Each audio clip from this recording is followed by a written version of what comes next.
पूज्य बड़ी माता जी का नाम भी आदर्शवती माता जी है। आप लोगों को मालूम है यह बड़ी माता जी का नाम क्यों रखा?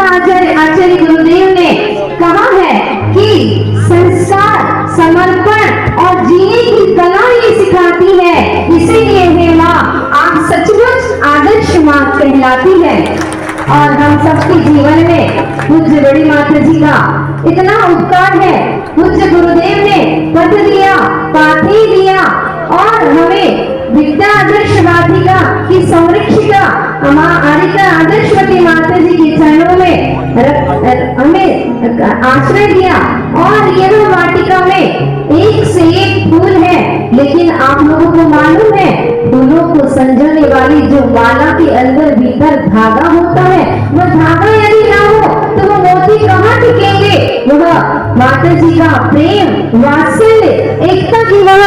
डोरी ऐसी मोतियों के साथ में पिरोई हुई है कि आप देख रहे हैं पूरी सभी जबलपुर में हर जगह माता जी के पास कोई भी नहीं चाहता था कि अलग अलग जाए, लेकिन बड़ी माता जी बिल्कुल पूज्य गुरुदेव के समान ही जब चातुर्मास का समय आया तो माता जी जैसे आचार्य श्री कभी विहार कराना हो तो बिल्कुल वह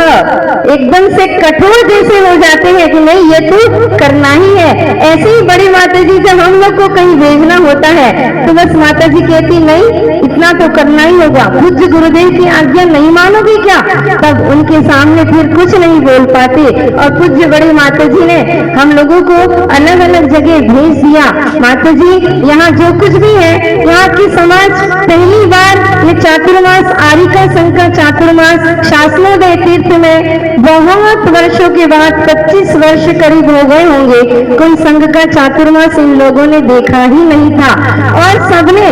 बड़े उत्साह के साथ ये चातुर्मास में लाभ लिया। आसपास के पूरे मंदिर के श्रावक भी यहाँ आकर के लाभ समय समय पर लेते रहे। उसी का परिणाम है कि आज ये सब सामूहिक आप लोग विधान कर रहे हैं। चातुर्मास के दौरान जो कुछ भी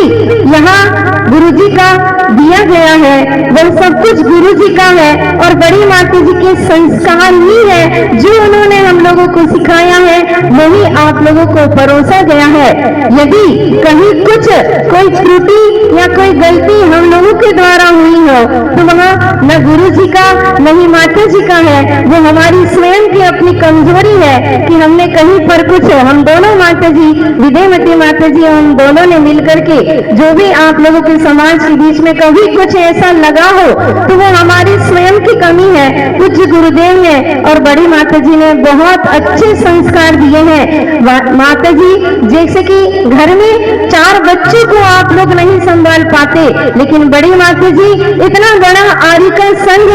जो कि 30 की संख्या में है और इतनी सारी बहनें सबको वह पूरा प्रेम, वात्सल्य और एकता के सूत्र में बांध करके विनय, एकता और वात्सल्य का सूत्र पूरे समय गुट्टी की तरह हम सबको पिलाते हुए पूज्य बड़ी माता जी वह वात्सल्य देती है कि 5 महीने भले यहाँ रहे, लेकिन ऐसा लगता है कब ये 5 महीने पूरे हो जाए और बड़ी माता जी के पास पहुंच जाए, बड़ी माता जी के साथ रहने को मिल जाए। माता जी आज मैं पुनः आपसे कहना चाहती हूँ कि माता जी आप जल्दी से जल्दी हम लोगों को अपने पास बुला लें और हम आपके ही पास रह करके हम सभी अपनी साधना करें। यह शासनोदय तीर्थ में आप लोगों ने जो लाभ लिया है वह बड़े बाबा और उनकी शरण और साथ में देव शास्त्र गुरु की शरण प्राप्त करके आपने जो विधान रचा करके अपने जीवन में असंख्यात गुणी कर्मों की निर्जरा करने का ये जो साधन है भक्ति, ये जिनेन्द्र भक्ति जो कि कर्मों का क्षय करने की वाली है, निधत्ति निकाचित जैसे कर्म भी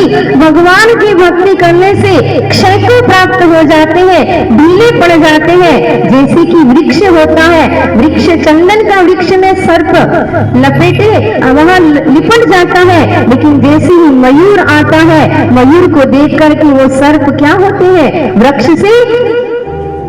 जाकर के वह अपने अपने दिलों में छुप जाते हैं। ऐसे ही यह मयूर की तरह जो भक्ति होती है, देव शास्त्र गुरु की भक्ति से जो आप भक्ति करते हैं, उसके माध्यम से ये कर्म रूपी सर्प भी धीरे धीरे वह विदा हो जाते हैं। ऐसी यह भक्ति हम सबके जीवन में अतिशयकारी हो और हम भी एक दिन अपने जीवन में उसी परमोत्तम पद वितराग अवस्था कर्म क्षय का पुरुषार्थ करके हम भी अपनी आत्मा का कल्याण करें। मैं ज्यादा कुछ नहीं कह करके इतना ही कहूंगी, क्योंकि मुझे आप लोगों को मालूम है कि मैंने तो 5 महीना बोला है जितना बना मुझसे, लेकिन मेरी भावना है कि बड़ी माता जी